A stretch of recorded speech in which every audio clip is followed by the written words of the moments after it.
Good morning, and thanks for joining us here on Shop South Mississippi. Today we're talking about air conditioning. Ooh, HVAC. We got Scott here from Ball Heat and Air. How you doing? I'm doing pretty well, pretty well. You're the man of the hour. So we don't have to talk about, I don't know if there's ever a time of the year where I don't run my air conditioner. Like I know during the winter days, weeks sometimes, I'll raise the temperature a little bit, but I don't think I ever turn it to off. Yeah.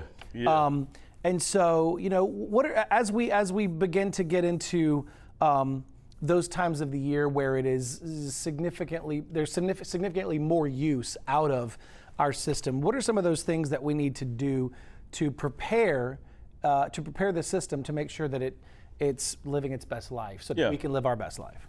Well, first thing first, the most commonly thing that I would say people don't think about or don't do as often is change their filters.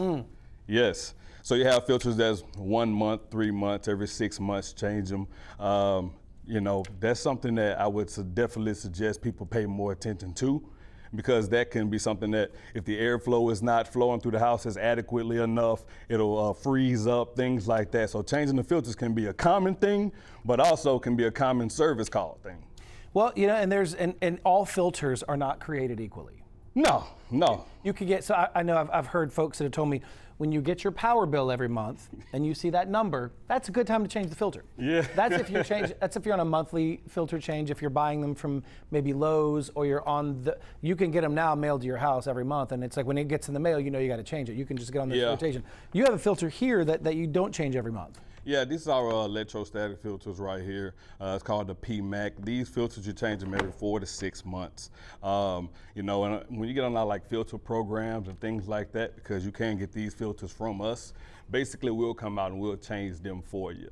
You know, now these are electronically polarized filters. So basically it's drawing all dust and different particles out of the air. So, yeah. Like static. Mm-hmm. It works similarly to that.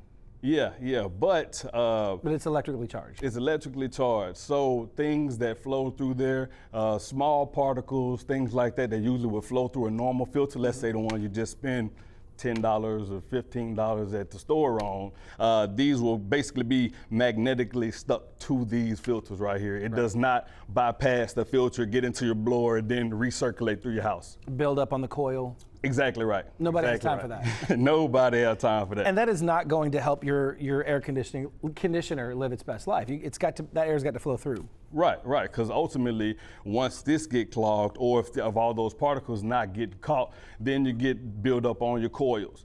Then you get built up on your blower. Well, now your air is not flowing through your house as it's supposed to. Sure. So now you're going to be calling us for a service call instead of you just living your best life. There you go. Gaps around windows and doors. It's easy to see the ones on the doors because during the day you can see light coming in. Yeah. Not so easy for the windows, but that's an important piece of making sure, because if there's a gap, you're letting outdoor contaminants in. As my grandfather would have said, the bought air is getting out. Exactly right. And well, basically your system is not running as efficient anymore when that happens. And a common thing people can do if you want to kind of identify this at home is take just a simple lighter, match, kind of strike a match or flick your lighter up against your windows and things. You can see the actual airflow blowing through those cracks and crevices. Sure. So tightening up your house would be a good decision if you want to kind of make your system run more efficient. What about insulation? Do we need to be focusing on that? Oh yeah.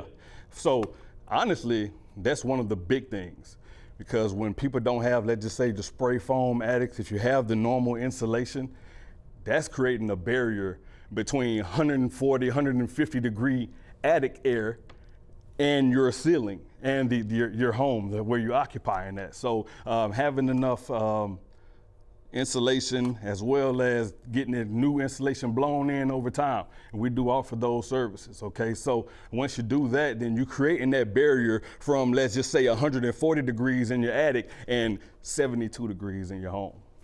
There's another one right there for you. You said 72 degrees in your home. I have a smart thermostat. Yeah. So I have it programmed to go to certain temperatures during certain times of the day. When I'm not there, it's much higher because there's nobody in the house. So, but it knows when I come home, because if I come home earlier, then it's supposed to drop back down. It drops down as soon as I walk in the door because it's connected to my phone, the whole 9 yards. So, what is a good rule of thumb for how you should set your thermostat, not only while you're gone, but what's a good rule of thumb for setting it while you're there, while you're at home, to be efficient for your system and even for your bill? Right. Well, everyone have a different comfort level, I would say, right?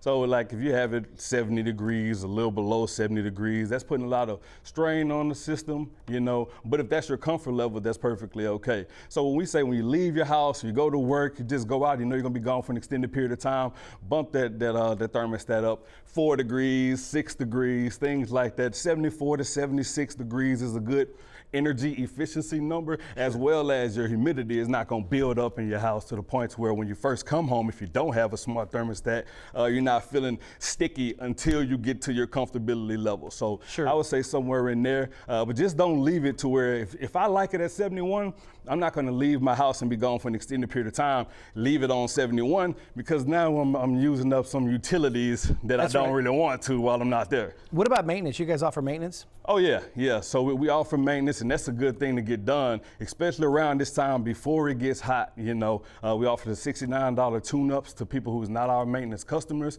and that's basically it's better to be prepared than surprised. I'll say it like that. Yeah. You know, you know that your system is working efficiently. You know that your filters are getting changed. You know all your electrical components is working how it's supposed to. So when you do those kind of things, then you're better prepared for the summertime. If you're not, then you're gonna walk in your house and you want to put it on 76, and it's gonna be 86 in there. And I would say that $69 tune-up is a lot cheaper than the service call. That's the surprise you're not looking for. Yes, you're not looking for that. You guys have an offer for a new system for folks that are needing those? Yeah, and you can actually get up to like $5,000 off of a new system. Okay, and that varies between the size of the system you have, efficiency, what the name on the side, warranty, things like that. But we do offer up to $5,000 off. Yeah. So, and we just got a few seconds left. You offer services to folks that maybe you didn't install for?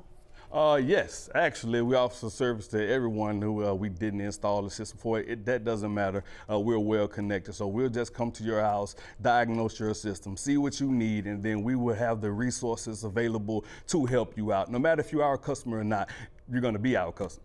There you go. Listen, it doesn't matter what time of the year it is right now when you're watching this, summer, winter, spring, fall. You want to make sure that the air conditioning, the HVAC is ready to go when you select the temperature that makes you most comfortable. So you see that number on your screen, you see that website, give them a call. Call Ball, that's all. They'll get you taken care of, and they'll get that HVAC working for you so you can live your best life. Scott. Yes, sir. Thanks so much. Thank you, Chet.